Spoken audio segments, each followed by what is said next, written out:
Welcome back. Now, when you open up a new or existing document, you're going to open up to the Home menu, which is going to be your default.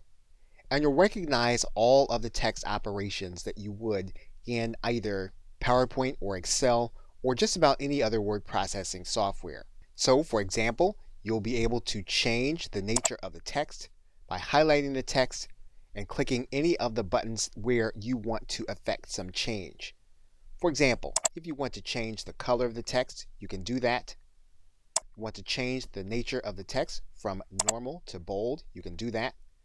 Clicking the button returns it to its original state. You can use italics, underline. You can also use strike through and then return it to its original state. You can work in the paragraph tab. This will change your justification. For example, if you want to center justify, you can do that. If you want to right justify, you can do that. Or if you want to even justify, you can do that. And one thing you can do in the clipboard tab is you can use the format painter.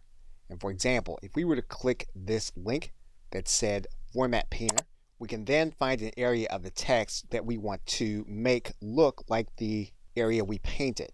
And all we'll need to do is we'll need to then highlight that new area, release the mouse, and then you'll notice we were able to copy this same formatting over. Now, whenever we want to undo a command, the undo command is at the very top. All we'll need to do is to click this backwards arrow. We'll be able to go back to the way we were, and in fact, we can go back several steps by clicking this down arrow and then finding the place that we want to go back to at the very beginning. Now, you're likely very familiar with the editing tools such as Find and Find and Replace, as well as Select or Select All, where we can then make changes to the entire block of text at one time.